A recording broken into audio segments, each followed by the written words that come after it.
My name is Harper. I am 28 years old, and I just watched my entire future drive away in a silver Mercedes. I stood in my parents' driveway, staring at the luxury SUV with the red bow still attached to the hood, my hands shaking so hard I could barely hold my phone. The dealership plates gleamed in the afternoon sun. My sister Sloane sat in the driver's seat, adjusting the rearview mirror with a satisfied smile. That car cost $47,000. I knew because that was exactly how much I had in my savings account yesterday. Past tense. Because this morning, when I checked my balance, it showed $12.33. Before we dive into this story, I would love to know where you are watching from. Drop your location in the comments below and tell me if you have ever dealt with family betrayal like this. If you are enjoying this content, please hit that like button and subscribe to the channel so you never miss another story. Trust me, you will want to hear how this unfolds. Now let me take you back to where this nightmare began. 5 years ago, I made a promise to myself. I was going to buy a house before I turned 30. Not rent forever, not live with roommates into my 30s, but own an actual piece of property with my name on the deed. I worked as a senior accountant at a mid-sized firm in Portland, Oregon, pulling in a decent salary, but nothing extravagant. Housing prices in Portland were not exactly kind to single women in their 20s, so I knew I needed to be strategic. I created a detailed savings plan, set up automatic transfers from every paycheck, and committed to a lifestyle that most people my age would find unbearably restrictive. I lived in a modest one-bedroom apartment in a neighborhood that was not trendy but was safe and affordable. My furniture came from estate sales and Facebook Marketplace. I drove a 12-year-old Honda Civic that had seen better days but ran reliably. My coworkers invited me on weekend trips to wine country, beach vacations, concerts, and fancy restaurant dinners. I declined almost every invitation. When they upgraded their wardrobes with designer pieces, I shopped at thrift stores. When they talked about their latest vacations to Mexico or Hawaii, I smiled and said I was saving for something important. The sacrifices were real and constant. I meal prepped every Sunday to avoid the temptation of takeout during busy work weeks. I canceled my gym membership and ran in the park instead. I cut my own hair for 2 years until I finally allowed myself a budget salon visit every 6 months. My entertainment budget was essentially zero. Netflix was my splurge. I picked up side gigs doing tax preparation during tax season, adding an extra $5,000 to $8,000 to my savings each year. I even started making handmade jewelry and selling it on Etsy, which brought in a few $100s monthly. Every single dollar went into that savings account. I watched the balance grow slowly but steadily. $10,000, $20,000, $30,000. Each milestone felt like a victory. By the time I hit $47,000, I was so close to my goal I could taste it. Real estate agents had told me I needed at least $50,000 for a decent down payment in the Portland market, which meant I was just months away from starting my house hunt. I had spreadsheets tracking every expense, every deposit, every interest payment. I knew exactly how much I needed and exactly when I would have it. My entire life for 5 years had been built around this single goal. Then there was my sister Sloane, 3 years younger than me at 25.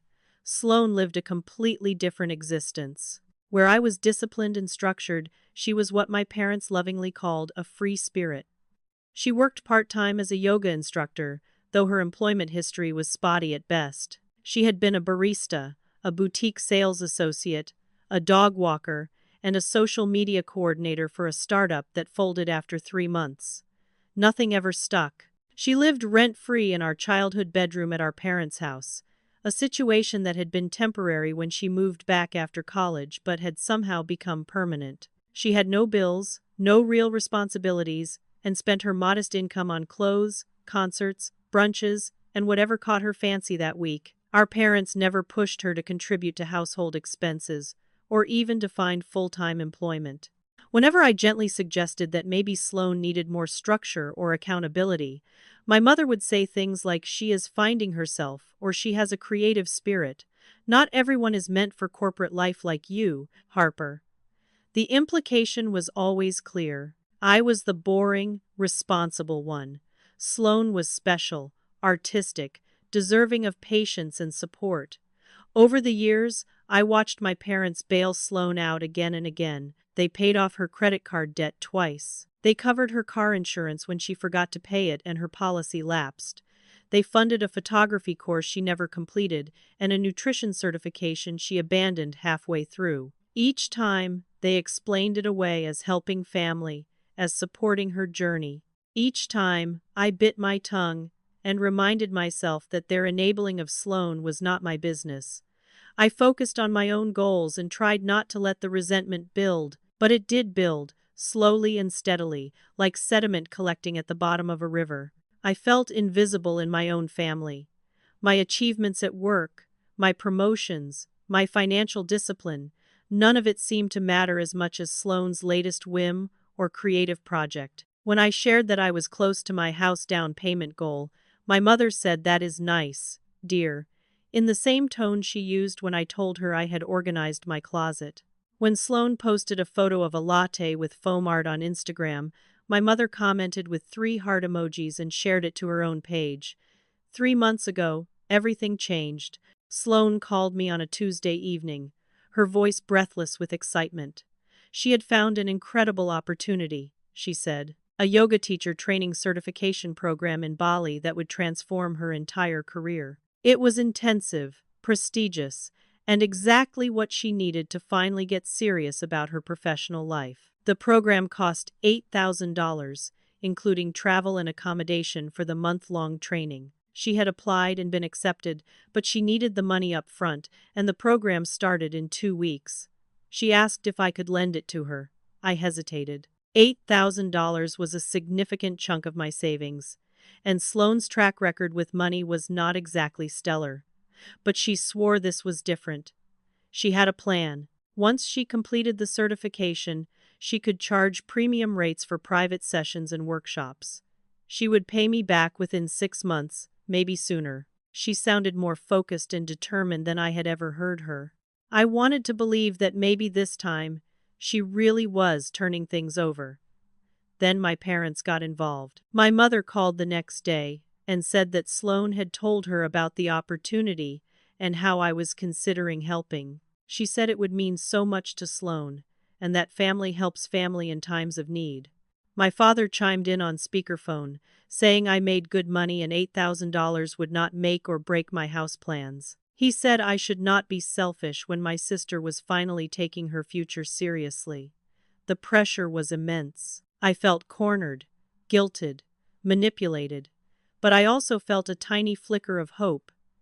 Maybe this really would be the thing that changed Sloane's trajectory.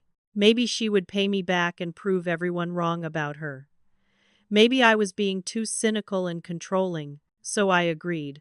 I told Sloane I would transfer the $8,000. She was overjoyed, thanking me repeatedly, promising this was a loan she would take seriously. Then came the mistake that would haunt me. Sloane said the payment to the program needed to come directly from a U.S. bank account for verification purposes, and asked if she could have temporary access to my savings account to make the transfer herself. It seemed easier than me trying to coordinate international payments to a program I knew nothing about. I gave her my account login information with explicit instructions. Take only $8,000. That is it. She promised she would. I trusted her because despite everything, she was my sister. The phone call came on a Thursday morning while I was at my desk reviewing quarterly reports for a client. My cell phone buzzed with an unfamiliar number, and I almost sent it to voicemail, but something made me answer. It was someone from my bank's fraud department. They were calling to verify a large withdrawal that had been flagged by their system. $47,000 had been removed from my savings account in a single transaction the previous evening. My first reaction was not anger but confusion. I told the representative there must be a mistake. I had not authorized any withdrawal like that.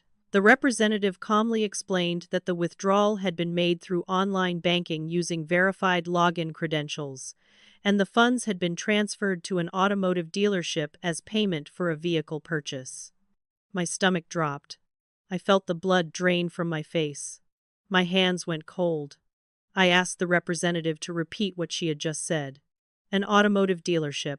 A vehicle purchase. $47,000. Gone. I grabbed my purse and told my supervisor I had a family emergency. I drove to the bank in a daze, barely registering traffic lights or stop signs. Inside the bank, I sat across from a manager who pulled up my account history on his computer screen. There it was in black and white. One withdrawal. $47,000. Authorized by an account user named Sloan Whitman, my sister. The transaction had occurred at 8:43 the previous evening. The funds had been sent via wire transfer to Prestige Motors, a luxury car dealership across town. The bank manager explained that because Sloan had legitimate account access that I had provided, and because she had used correct login credentials, the bank had no reason to flag it as fraudulent until the amount triggered their large transaction protocol. By then, the money was already gone. I asked if there was any way to reverse it, to stop the transaction, to get my money back. He said that once a wire transfer is complete and the recipient has accepted the funds, reversal is nearly impossible without the recipient's cooperation. My best option was to contact my sister and resolve it directly, or pursue legal action, against my own sister, for stealing my entire life savings. I called Sloan immediately from the bank parking lot. The phone rang 4 times and went to voicemail. I called again. Voicemail. I called a 3rd time, my hands shaking with rage and panic. Voicemail. I called my parents. My mother answered on the 2nd ring, her voice cheerful. I did not bother with pleasantries. I told her that Sloan had taken all my money, every single dollar I had saved for 5 years, and used it to buy a car. There was a pause. Then my mother said, "Oh, Sloan mentioned she needed to borrow a bit more for some expenses. A bit more." I nearly screamed into the phone. That was not a bit more. That was my entire savings account. That was $47,000. My mother's tone shifted to defensive. She said Sloan had told her I had agreed to help with additional costs. I said that was a lie, an absolute lie, and I needed to speak to Sloan immediately. My mother said Sloan was not home at the moment and suggested I calm down before having a conversation because I sounded hysterical. Hysterical! I hung up and drove straight to my parents' house. The silver Mercedes SUV sat in the driveway like a monument to betrayal. It was a brand new vehicle, sleek and polished, with temporary plates and a large red bow still tied to the hood. I parked behind it, blocking it in, and stormed up to the front door. I did not knock. I walked straight in, something I had done my entire life, and found Sloan lounging on the living room couch, scrolling through her phone. She looked up when I entered, and for a split second, I saw guilt flash across her face before it was replaced with practiced casualness. She said, "Hey, Harper, what brings you by?" I stared at her in disbelief. "What brings me by?" I asked her where my money was. She set her phone down slowly and said, "We should talk about this calmly." I repeated my question, louder this time. "Where is my $47,000? She sighed like I was being tedious and said she had needed a reliable car for work. Her yoga clients expected a certain level of professionalism, and driving around in my old Honda, which she had been borrowing occasionally, was not cutting it. She said she planned to pay me back eventually, just like the original $8,000. But this was an investment in her career. I could not believe what I was hearing. She had stolen my entire house fund to buy herself a luxury car and was framing it as a career investment. I told her she had no right to take that money, that I had given her access for $8,000 only, for a yoga program in Bali. She waved her hand dismissively and said plans changed. She decided the Bali program was not worth it, and she needed the car more urgently. She said I was overreacting and that the money was still in the family. So what was the big deal? I told her the big deal was that she was a thief. She stole from me. She violated my trust and destroyed 5 years of work. Her expression hardened. She said she had not stolen anything because I had given her access to the account, which meant she had permission to use the funds. She said if I really cared about family, I would be happy to help her instead of acting like a selfish corporate drone who only cared about money. Before I could respond, I heard footsteps behind me. My parents had arrived home. My father walked in carrying grocery bags, and my mother followed behind him. They both looked at me, then at Sloane, and immediately their expressions became protective. My father set the bags down and asked what was going on. I turned to him and explained everything. How Sloane had asked for $8,000, how I had given her account access for that specific amount, how she had instead taken every dollar I owned and bought herself a car. I showed him the bank statement on my phone. I pointed to the Mercedes outside. I waited for the outrage, the shock, the apology. Instead, my father looked at Sloane and said, "Is this true?" Sloane nodded and said she had needed a reliable vehicle for her yoga business, and she thought I would understand since I was always talking about investments and financial planning. My father turned back to me and said that Sloane needed transportation for work, and I was being dramatic. Dramatic. My mother chimed in, saying I could save the money again, but Sloane needed help now. She said I was too materialistic anyway, and a house could wait. Family was more important than property. I stood there in stunned silence as my parents, the people who were supposed to protect me, twisted the situation to make me the villain. They told me that because I had given Sloane account access, she technically had permission to use the funds. They said family shares resources. They said I was jealous of Sloane and always had been. They said I was selfish for prioritizing a house over my sister's needs. Every word felt like a slap. Sloane sat on the couch watching this unfold with a small, satisfied smile. She knew exactly what she was doing. She knew our parents would take her side. She had manipulated all of us, but especially me. When I tried to argue, my mother cut me off and said if I could not be supportive, maybe I should leave. So I did. I walked out of that house, got in my car, and drove away. I did not cry until I was 3 blocks away, pulled over on a side street, gasping for air. The next morning, I called my office and took a personal day. I could not focus, I could not think. I spent the morning drafting an email to my parents, trying to explain calmly and rationally why what Sloane did was theft, not borrowing. I included screenshots of our original text conversation where she had asked for only $8,000. I included the bank statement showing the $47,000 withdrawal. I included a timeline of my 5-year savings plan and printouts of the house listings I had been researching. I laid out every piece of evidence to show that this was not a misunderstanding or a family helping moment. This was theft. I sent the email and waited. My father responded 3 hours later with a single sentence. "Sloane is struggling and you are successful, Harper, so this should not be a big deal for you." That was it. No acknowledgement of the evidence. No apology. Just a dismissal. Later that week, I started getting phone calls from extended family.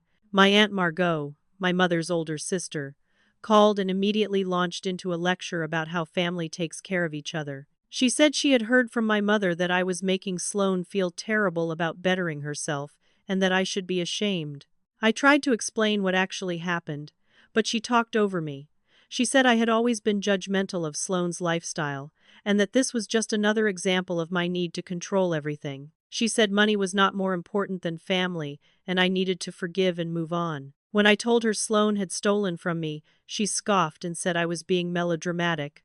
I hung up on her. The next day, my cousin Bethany posted something vague on social media. Some people care more about money than family, and it shows who they really are. She did not tag me, but the timing was obvious. Other relatives liked and commented, agreeing. I felt the walls closing in. My parents were not just defending Sloane, they were actively turning the entire family against me. The only person who seemed uncomfortable with the situation was my Uncle Gerald, my father's younger brother. He did not call or reach out. But when I saw him at a family gathering the following Sunday, which I only attended because my grandmother had specifically asked me to come for her birthday, he pulled me aside briefly. He looked troubled and said he was sorry about what I was going through. He did not elaborate, and before I could respond, my father called him over to help with something.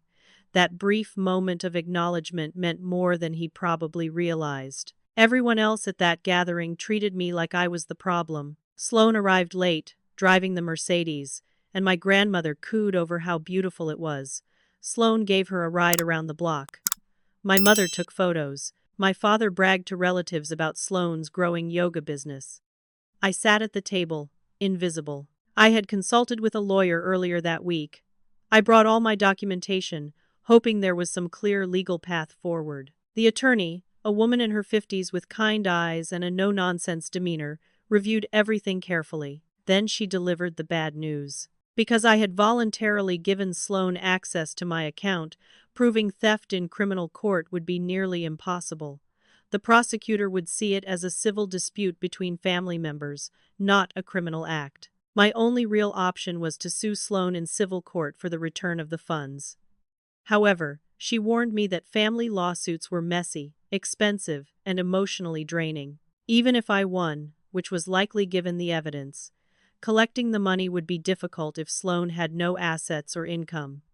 The car was probably financed or leased, which meant it did not hold full value. Legal fees could easily run into the thousands. The attorney said she would take my case if I wanted to proceed, but she wanted me to understand what I was getting into. I left her office feeling more hopeless than when I had arrived.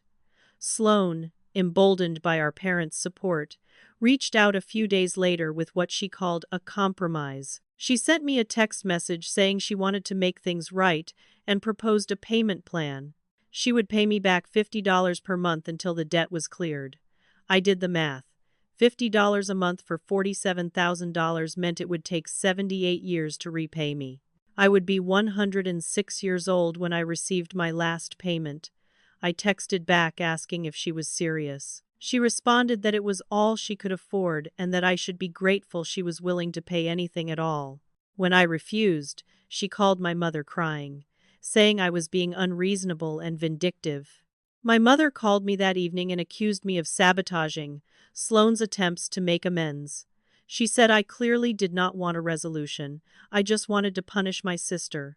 I tried to explain that $50 a month was insulting, not a genuine repayment plan, but my mother cut me off.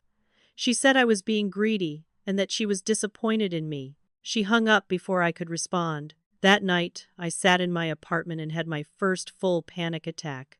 My chest tightened. I could not catch my breath. My heart raced like it was trying to escape my body. I felt dizzy and nauseous. I thought I was dying. I drove myself to an urgent care clinic where a doctor checked my vitals and determined I was having an anxiety attack brought on by extreme stress. She prescribed medication and strongly suggested I see a therapist. She asked if something traumatic had happened recently.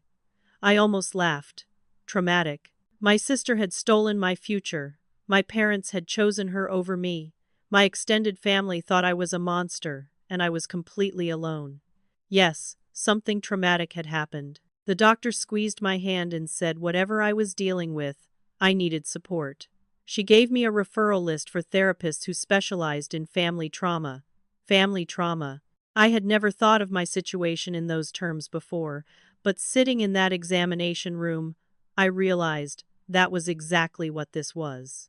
Over the following weeks, Sloane launched what I can only describe as a smear campaign. She started posting frequently on social media, sharing inspirational quotes about unconditional love and forgiveness. Some people give conditionally, but real love accepts without demands. When you truly care about someone, you support their dreams instead of holding them back.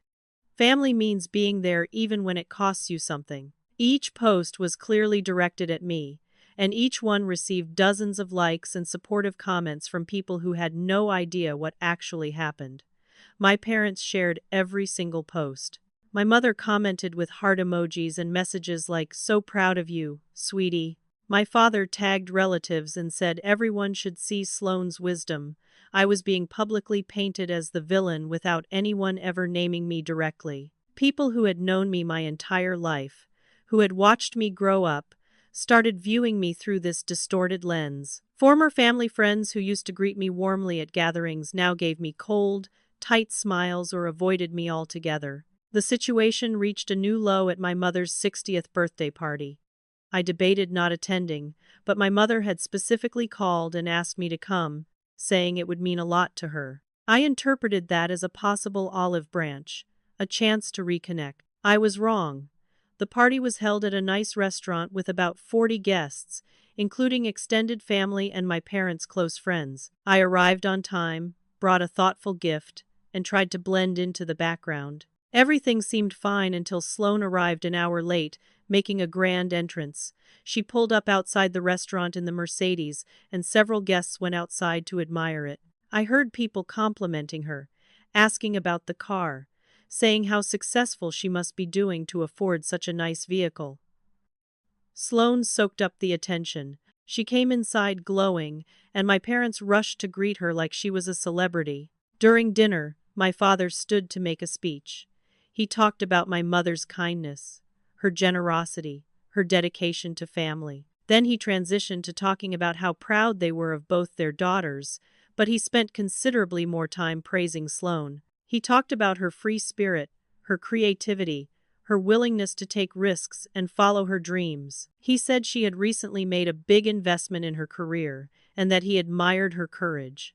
Then he said something that made my blood run cold. He said, "Sloane has always been the giving one in this family, always thinking of others, always generous with her time and love." People around the table nodded and smiled. I sat frozen. The giving one. The generous one. I looked at my mother, hoping to see some recognition of how absurd and hurtful this was, but she was beaming at Sloane with pure pride. I quietly stood up, grabbed my purse, and walked out. No one followed me. No one called my name. No one noticed or cared that I had left my mother's birthday celebration.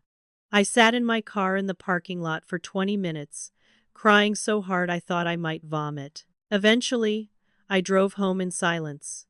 The emotional toll started affecting my work. I had always been focused and detail-oriented, but suddenly I was making mistakes. I miscalculated numbers on a client report. I missed a deadline for the first time in my career. I forgot about a meeting and had to be reminded by my assistant. My boss, a woman named Delia, who had always been fair and supportive, called me into her office. She closed the door and gently asked if everything was okay. I tried to hold it together, but her kindness broke something in me. I told her I was dealing with a difficult family situation, but I assured her I was handling it and my work would improve. Delia listened carefully and said if I needed time off or reduced hours temporarily, she would work with me. She said my value to the company was not in question, but my well-being mattered. That small act of compassion from someone who was not family meant more than she could possibly know. For the first time in weeks, someone treated me with basic human decency. Then a fifth person entered the conflict, someone I had not anticipated.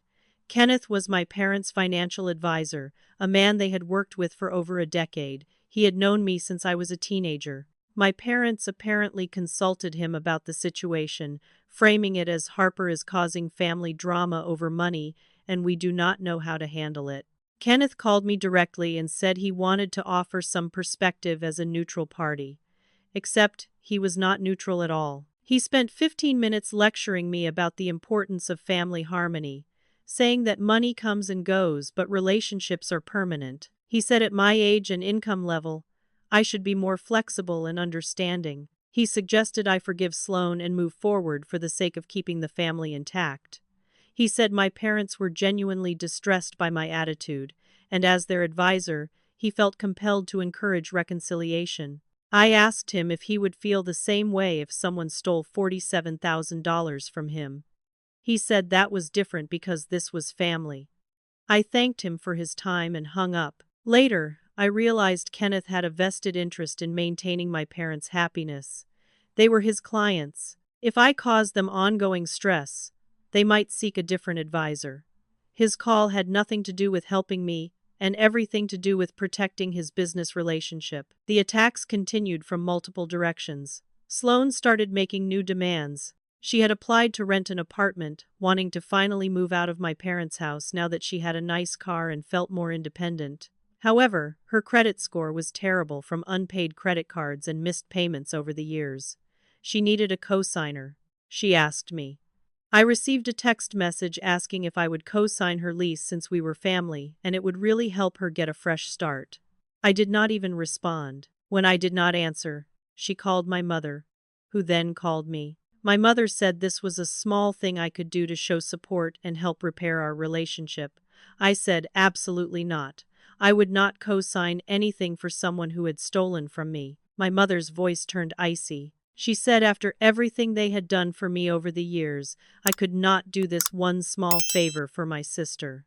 I asked what exactly they had done for me. She listed things like raising me, feeding me, putting me through college. I reminded her that I had paid for most of my own college through scholarships and part-time work, and that raising and feeding me were basic parental obligations, not favors I owed repayment for. She said I was being cruel and selfish. My father got on the line and said if I did not help Sloan with the co-signing, I should not expect any inheritance when they passed. I told him I had never wanted their money. I wanted my own money that I earned. He hung up on me. The stress manifested physically. I lost 12 pounds in 3 weeks without trying. Food tasted like cardboard. I would forget to eat entire meals. Sleep became nearly impossible. I would lie awake replaying conversations, thinking of things I should have said, imagining different outcomes. Dark circles appeared under my eyes. My hands shook constantly. I started taking the anti-anxiety medication the doctor had prescribed, but it only took the edge off. The real problem was not chemical, it was situational, and the situation kept getting worse. I stopped going to any family events. When my grandmother's book club invited me to a luncheon, I declined. When my cousin Bethany's baby shower invitation arrived, I threw it away. I could not face these people who had decided I was the villain without knowing the full story. My mother sent me a text message saying I was tearing the family apart with my bitterness. I read it, felt nothing, and deleted it. 3 weeks after the birthday party incident, my Uncle Gerald showed up at my apartment unannounced. It was a Saturday morning, and I answered the door in sweatpants and an old t-shirt, probably looking as rough as I felt. Gerald stood there holding 2 coffees from the shop down the street. He asked if he could come in. I hesitated, wondering if this was another ambush, another lecture, but something in his expression made me step aside and let him enter. We sat at my small kitchen table, and he pushed one of the coffees toward me. Then he said something I did not expect. This is not the first time Sloan has done something like this. I looked up at him, confused. He took a deep breath and told me a story I had never heard. 2 years ago, Sloan had asked my parents for money to cover what she claimed were unexpected medical bills from an emergency room visit. She said she needed $15,000 and promised to pay it back. My parents, not wanting to see their daughter in debt or dealing with collections, withdrew the money from their retirement account and gave it to her. Sloan never paid back a single dollar. When Gerald found out months later and asked my father about it, my father admitted they had dipped into their savings to refill the retirement account and decided not to tell anyone because they did not want Sloan to feel bad or pressured. I sat there stunned. $15,000, stolen the same way. And my parents had covered it up.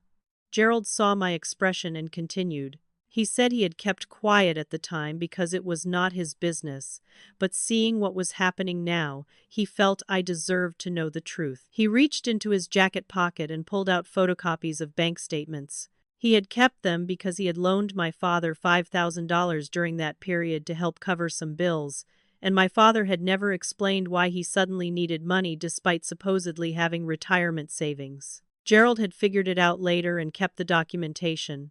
I looked at the statements. The dates matched Gerald's story. I saw the $15,000 withdrawal, then a few weeks later, deposits that refilled the account. My parents had enabled Sloan before, hidden it, and learned nothing from it. Gerald told me there was more I needed to know. He had done some digging after I left the birthday party, because something about the whole situation bothered him. He had never liked Sloan's boyfriend Trevor, a guy who seemed to have no steady job but always had expensive taste. Gerald had a friend who worked in finance run a background check on Trevor. Nothing illegal, just public records. What he found was troubling. Trevor had a criminal record.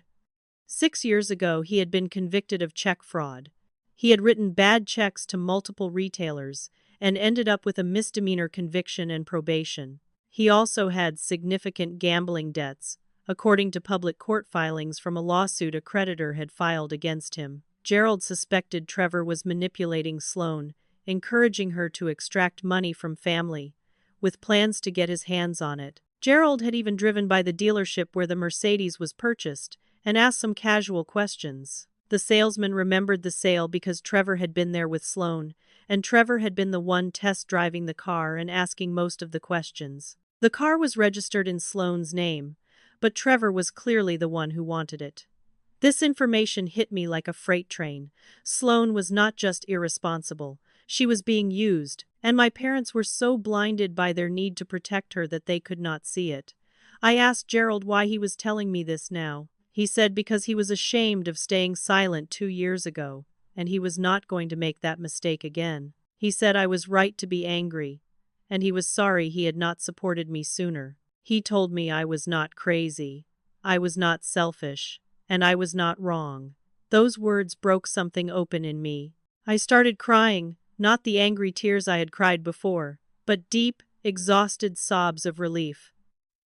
Someone finally believed me. Someone finally saw the truth. Gerald waited patiently until I composed myself.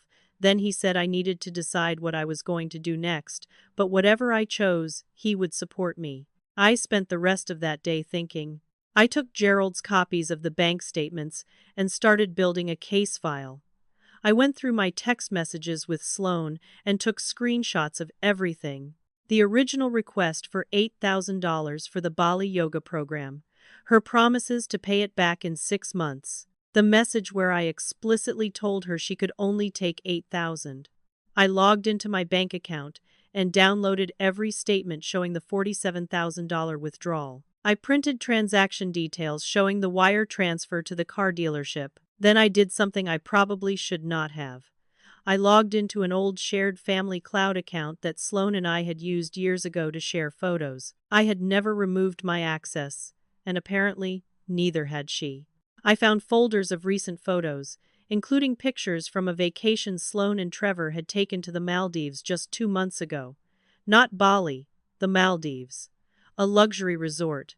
I found photos of designer shopping bags, expensive meals, spa treatments. I found receipts in the photo metadata showing charges to Sloane's credit card. There was no yoga certification. There never had been. The entire Bali story was a lie from the beginning. I wanted to march to my parents' house right then and throw the evidence in their faces. But I stopped myself. I needed to be strategic. I called Gerald and told him what I found. He said I should confront my parents one more time with all the evidence, give them a chance to see the truth, and if they still refused to acknowledge reality, then I would know where I stood. The next morning, I drove to my parents' house. I brought a folder with printed photos, bank statements, text message, screenshots, everything. My mother answered the door and looked surprised to see me. I asked if both she and my father could sit down because I needed to show them something important. They exchanged glances but agreed. We sat in their living room, the same room where I had confronted Sloane weeks ago. I laid out every piece of evidence. I showed them the texts proving Sloane had asked for $8,000, not $47,000. I showed them the photos from the Maldives proving there was no yoga certification. I showed them receipts for designer purchases. I explained Gerald's discovery about Trevor's background. I asked them to please see what was really happening. My father looked at the evidence, his face unreadable. My mother picked up some of the photos, studying them. For a brief moment, I thought I had gotten through. Then my father said, "So she took a vacation instead of going to Bali. People change their minds." My mother said, "Maybe she did some shopping. She deserves to treat herself." I pointed to the bank statements, to the $47,000, to the car. My mother's expression turned defensive. She said I had gone through Sloane's private accounts and photos without permission, which was an invasion of privacy. My father said I was trying to dig up dirt on my own sister instead of just forgiving her and moving on. I could not believe what I was hearing. They were looking at proof of lies and theft, and their response was to criticize me for finding the proof. I asked them point blank if they cared at all about what Sloan had done to me. My father said something that made everything click into place. He said, "You have always reminded me too much of my father, Harper. Cold, calculating, everything about money and control. Sloan is warm. She is loving. She is the kind of daughter we actually enjoy being around." I understood then. This was not about the money. This was not even really about Sloan. This was about me not being the daughter they wanted. I was too serious, too responsible, too focused on goals they did not value. Sloan was fun. She was spontaneous. She made them feel young and relaxed. I made them feel judged, even though I had never said anything critical about their choices. I had simply made different choices for myself, but in their eyes, my existence was a criticism. My success highlighted Sloane's failures, and they hated me for it. I stood up, gathered my evidence, and looked at both of them. I said this was the last time I would ask them to acknowledge what happened. They said nothing. I walked out, and I did not look back. My mother called after me, saying if I did not come to Thanksgiving, that was my choice. But do not expect them to beg me to show up. I kept walking. Thanksgiving arrived 3 weeks later. I spent it alone in my apartment with takeout Chinese food and a bottle of wine I did not finish. My phone stayed silent. No one called to check on me. No one sent a text asking if I was okay. I scrolled through social media and saw photos from my family's Thanksgiving gathering. Sloan had posted a picture of the dinner table, everyone smiling, my parents at the head of the table looking happy. The caption read, "Grateful for family that loves unconditionally." 63 people liked it. I turned off my phone and stared at the wall. My coworker Delia had invited me to her family's Thanksgiving, and I had declined because I did not want to be anyone's charity case. Now I regretted that decision.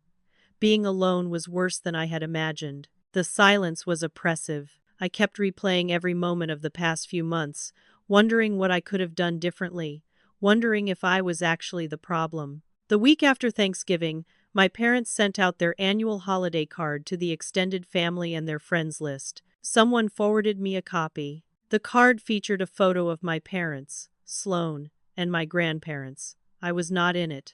My name was not listed in the family update on the back. It was like I had been erased. My Aunt Margot called me later that week. She said she had received the holiday card and noticed I was not included.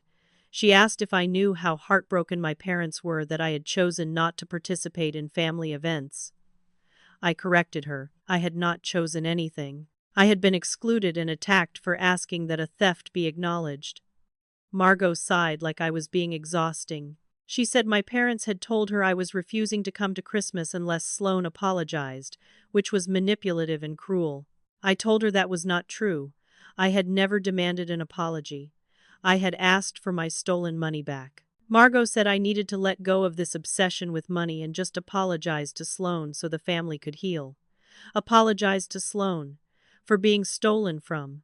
I hung up without another word. Sloan, meanwhile, was living her best life publicly. She posted constantly about her yoga classes, her new clients, her gratitude practice, her morning routines. She posted photos of the Mercedes with captions about manifestation and abundance. She posted inspirational quotes about cutting toxic people out of your life. Every post felt like a targeted attack. The comments were full of support from people who had no idea what she had done. My own family members commented regularly, cheering her on. I stopped checking social media altogether. It was too painful to watch her be celebrated while I was vilified. The worst part was not even the theft anymore. It was the complete rewriting of reality. In the family's version of events, I was a greedy, jealous older sister who could not stand to see Sloan succeed. The truth did not matter. The evidence did not matter. They had chosen their narrative, and I was the villain. My physical health continued to decline. The weight loss did not stop. My clothes hung loose on my frame. The anxiety medication helped me sleep, but I woke up exhausted anyway. I started having heart palpitations. One evening, they became so severe that I thought I was having a heart attack. I drove myself to the emergency room, terrified and alone. The ER doctor ran tests and determined it was stress-induced. My EKG showed irregular rhythms consistent with extreme anxiety. My blood work showed dangerously elevated cortisol levels. The doctor, a kind man probably in his 50s, sat down next to my bed and asked what was causing this level of stress. I gave him a very brief summary. He listened without interrupting. Then he said something that hit me hard. Whatever is causing this stress, you need to eliminate it from your life, or your health will continue to deteriorate. Chronic stress like this can lead to serious long-term problems, heart disease, autoimmune disorders. Your body cannot sustain this. I nodded, tears streaming down my face. He squeezed my shoulder and said sometimes the healthiest choice is the hardest one. I was discharged a few hours later with a referral to a cardiologist and instructions to follow up with my primary doctor. That night, sitting in my apartment after the ER visit, I hit my lowest point. I opened my laptop and drafted an email to my parents. I was ready to surrender completely. I was willing to forgive the debt, to accept all the blame, to apologize for things I had not done, anything to make the pain stop. I typed out a message saying I was sorry for causing so much family conflict, that I should have been more understanding, that I wanted to move forward and put this behind us. I said I would not pursue the money anymore, and I hoped we could rebuild our relationship. My finger hovered over the send button. I sat there for 10 minutes, staring at the screen, preparing to erase myself to make everyone else comfortable. Then my phone rang. It was Uncle Gerald. He somehow knew, maybe intuition, maybe coincidence, that I was about to make a terrible mistake. Gerald asked how I was doing, and I broke down. I told him about the ER visit, about the holiday card, about the email I had just written. There was a long pause. Then Gerald said, "Harper, do not send that email." I tried to explain that I could not keep living like this, that the stress was literally killing me, and that maybe everyone was right and I should just let it go. Gerald's voice became firm in a way I had never heard before. He said I had done nothing wrong, that I was being gaslit by people who should protect me, and that surrendering would not bring me peace. It would only teach me that my boundaries and my worth meant nothing. He told me something else then. He had also lent my parents $30,000 5 years ago when my father's business was struggling. They had promised to pay him back within 2 years. They never did. When he gently brought it up after 3 years, my father became defensive and said family should not keep score. Gerald let it go because he did not want conflict. Now he regretted that decision every day.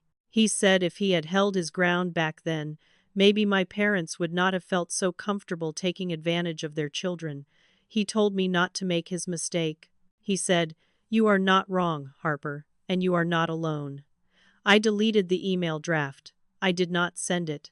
Instead, I sat in the quiet of my apartment and made a different decision. I was done being a victim. I was done accepting mistreatment to keep the peace. If my family wanted a war, they were going to get one. The next morning, I called Delia and asked if her offer to grab coffee sometime still stood. She immediately said yes, and we met that afternoon at a cafe near my apartment. I told her everything, the whole story, from beginning to end, holding nothing back. I expected judgment or pity, but instead, Delia listened with the kind of focused attention that made me feel heard for the first time in months. When I finished, she said something I did not expect. She told me about a support group for survivors of financial abuse. She had a friend who facilitated it, and she thought it might help me to talk to others who had experienced similar betrayals. Financial abuse. I had never thought of what happened to me in those terms, but hearing Delia say it out loud made something click. That was exactly what this was. Sloane had abused her access to my finances. My parents had enabled and participated in that abuse. This was not just a family disagreement. This was abuse. I attended my first support group meeting 2 days later.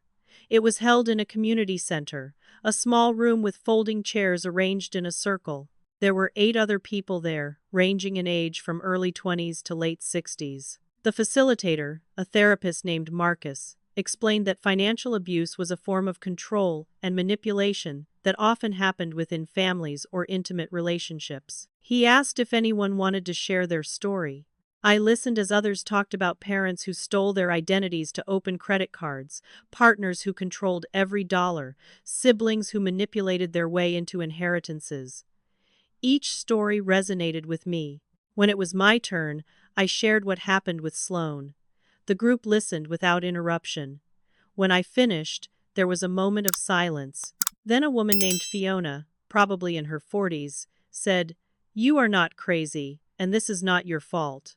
Those words, from a stranger who had no reason to lie to me, meant everything.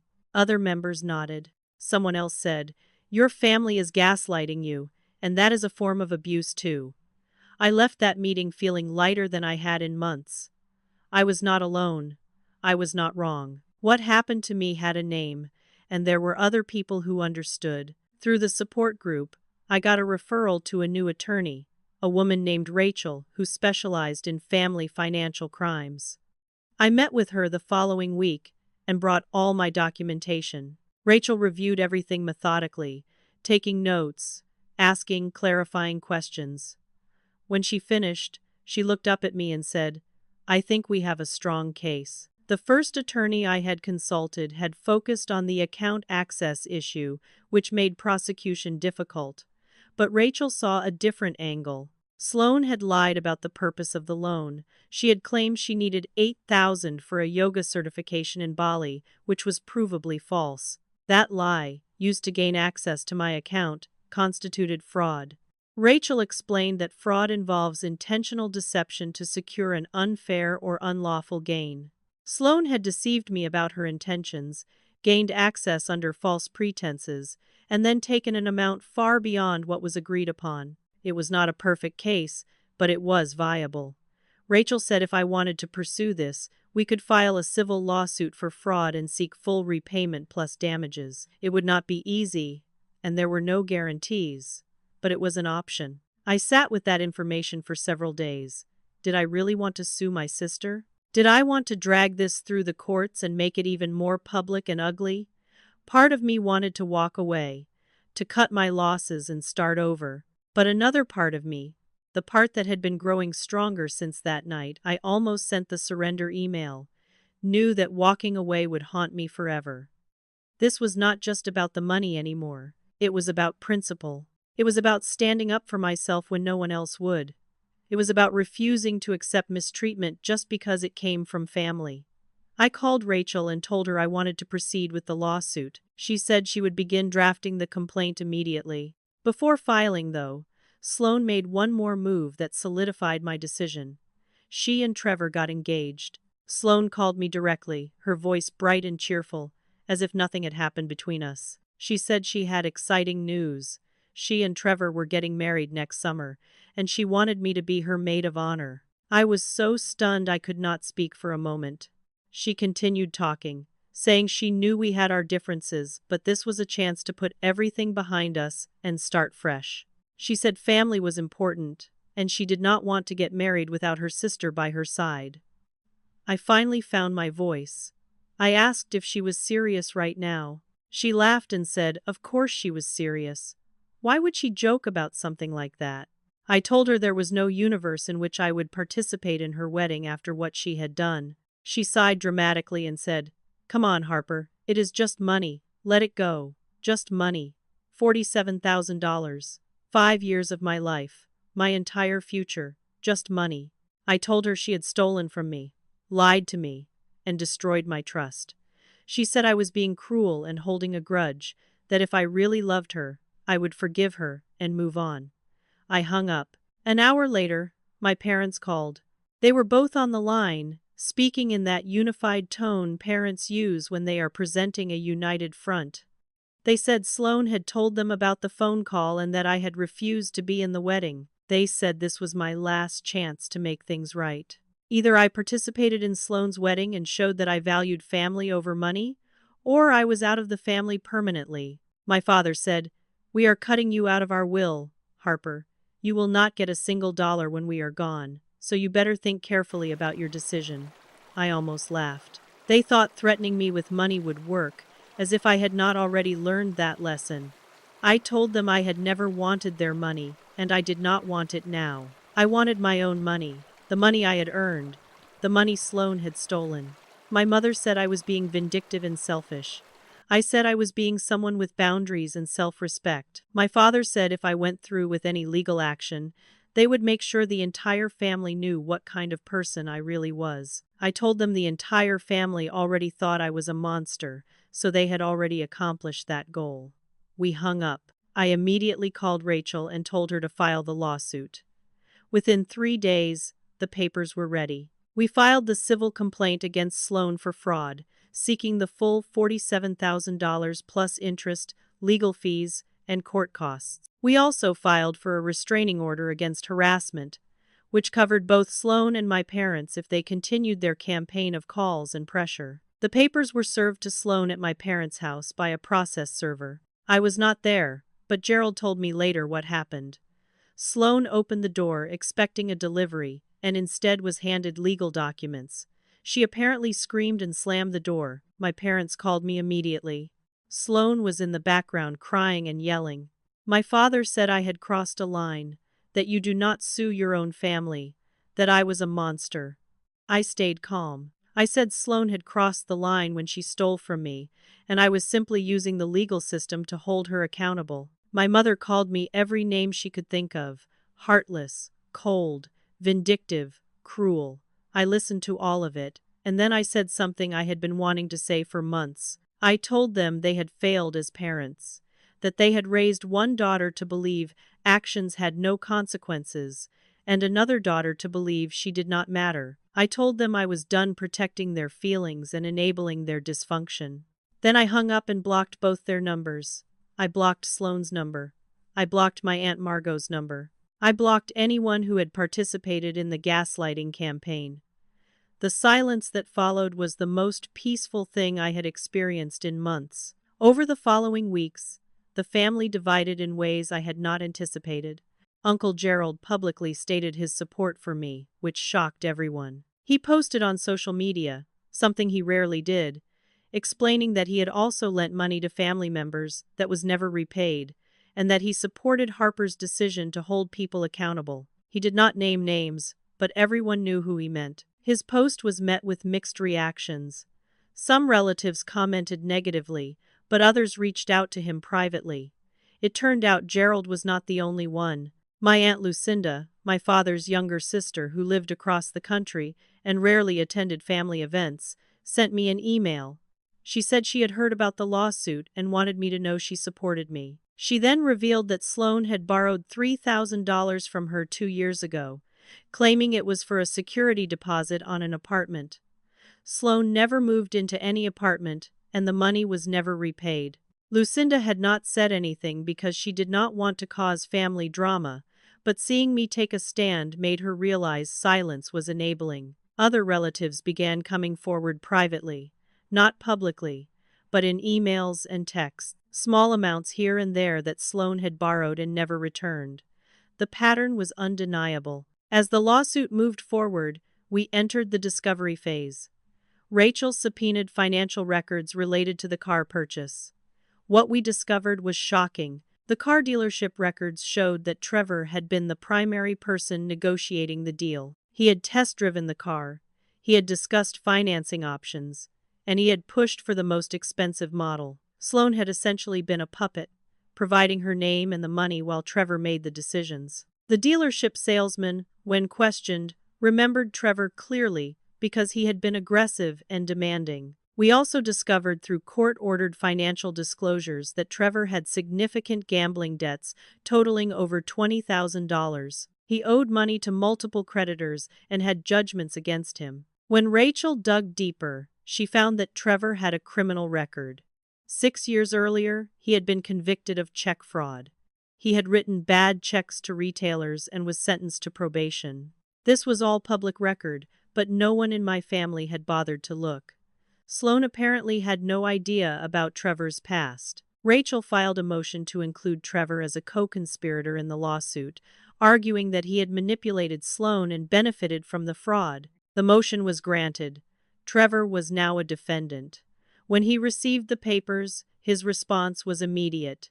He broke off the engagement with Sloane and moved out of the apartment they had started sharing. He wanted nothing to do with a lawsuit that would expose his debts and his criminal history. Sloane was devastated. She tried calling me, leaving voicemails crying and begging for me to drop the lawsuit, saying Trevor had left her and her life was falling apart. I did not answer. I did not call back. Her pain was not my responsibility, especially when it was the direct result of her own actions and choices. The first court hearing was scheduled for a preliminary review. It was my first time seeing Sloane and my parents in person since I had walked out months earlier. The courthouse was cold and institutional, all marble floors and hard benches.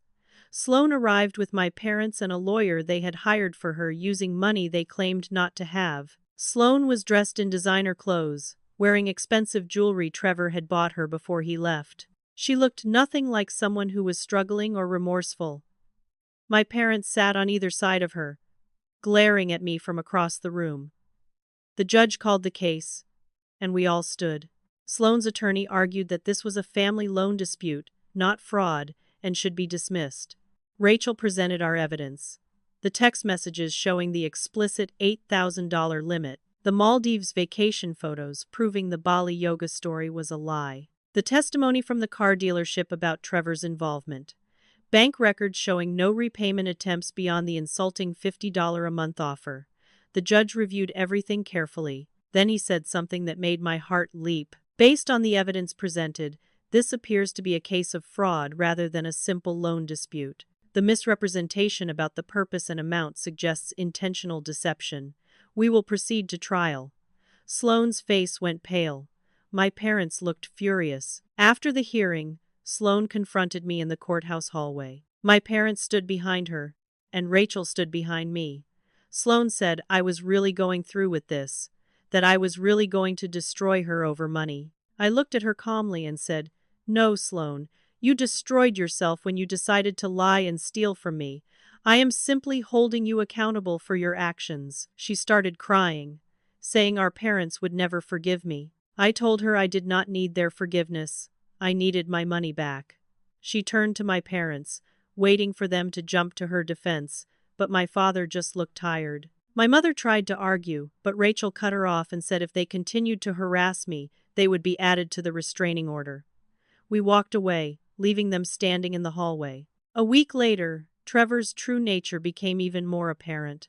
After leaving Sloane, he apparently went to her apartment while she was at work and took several valuable items, including a laptop, a camera, and some jewelry. Sloane filed a police report, but the items were never recovered. Trevor disappeared, probably fleeing to avoid the lawsuit and his creditors. Sloane tried calling me multiple times after that, desperate for support, but I did not answer. She had made her choices. She had aligned herself with a con artist, had stolen from me to fund his lifestyle, and had allowed our parents to vilify me for objecting. I felt no sympathy for her predicament. My parents made one last desperate attempt to negotiate. They contacted Rachel and asked for a meeting. Rachel agreed on the condition that I was comfortable with it. I said yes, but only in Rachel's office with her present.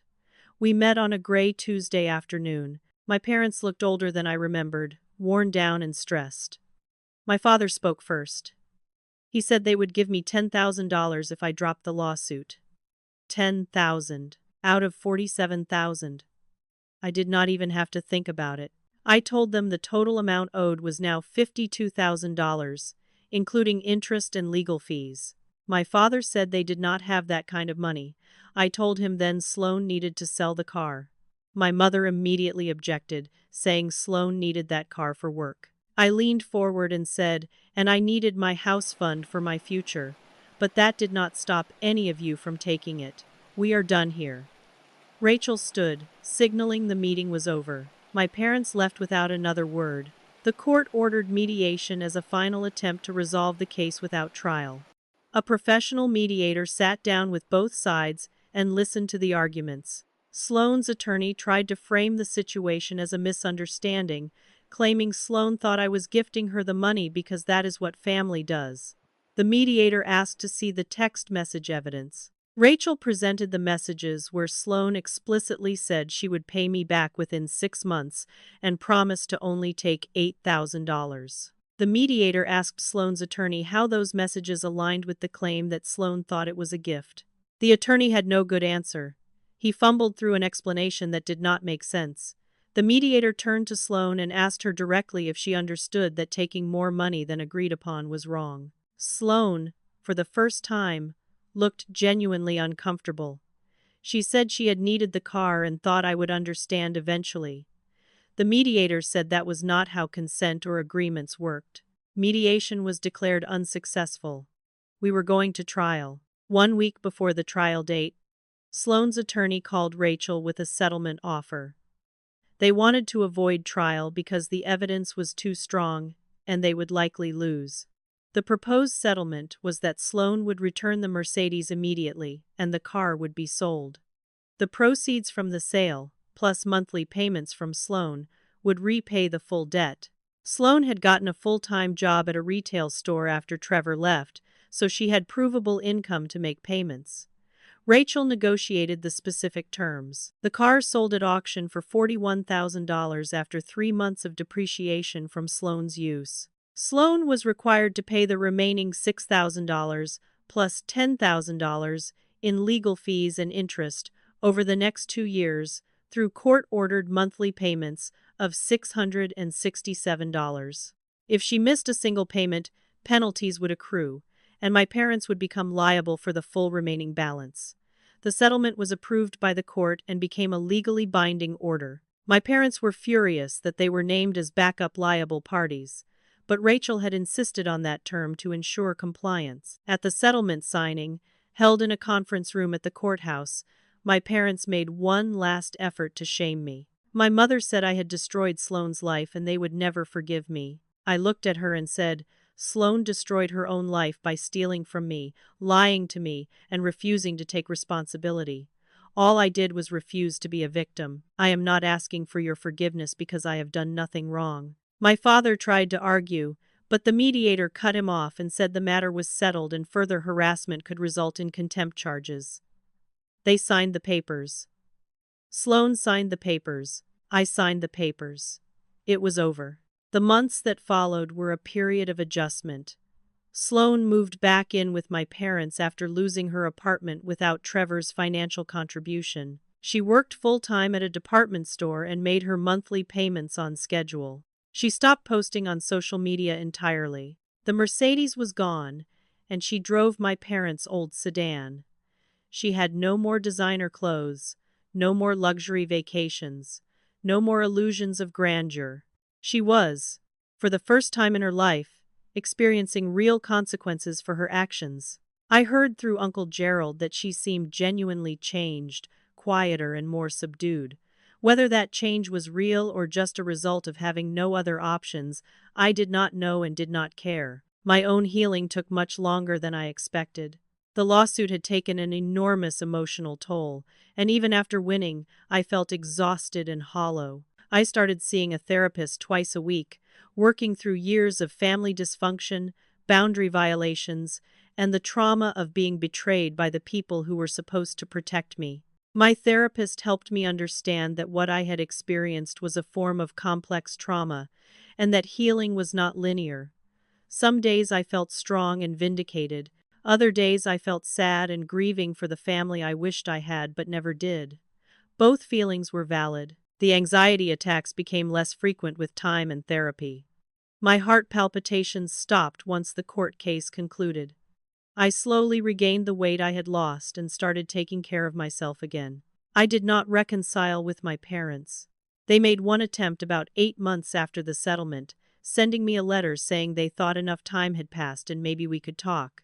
The letter did not include an apology. It did not acknowledge any wrongdoing. It simply said that family should not stay divided over money. I wrote back a single-sentence response. I will consider contact when Sloane has paid back every penny she owes, including interest. They never responded. I have not heard from them since. Sloane sent me a text message after a year that said, I am sorry. I was selfish and stupid. I understand if you never forgive me. I read it, felt nothing, and did not respond. An apology without changed behavior and without making amends was just empty words. What I did gain were new relationships built on mutual respect and honesty. Uncle Gerald and Aunt Lucinda became my chosen family. We celebrated holidays together, had regular dinners, and built new traditions. Gerald apologized repeatedly for not speaking up sooner, and I forgave him because he ultimately did the right thing when it mattered most. My coworker Delia became a genuine friend, someone I could trust and rely on. The support group I attended introduced me to others who understood my experience, and some of those people became friends as well. I learned that family is not always the people you share blood with. Sometimes family is the people who show up, who believe you, who stand beside you when things are hard. Professionally, my life rebounded as well. Once the stress of the lawsuit was behind me, my work performance returned to its previous high standard. My boss, Delia, recommended me for a promotion, and I received it along with a significant raise. The extra income allowed me to rebuild my savings faster than I had anticipated. 2 years after Sloan took my money, I had saved $31,000 toward a new house fund. Sloan, true to the court order, had paid back $18,000 from the car sale and her monthly payments. She still owed $34,000 total when accounting for the original amount plus interest and legal fees that had accrued. She made her payments on time each month. I deposited each check without emotion. It was business, nothing more. The biggest lesson I learned from this entire experience was about self-worth. I had spent my entire life believing that being a good daughter, a good sister, a good family member meant sacrificing my own needs and accepting mistreatment to keep the peace.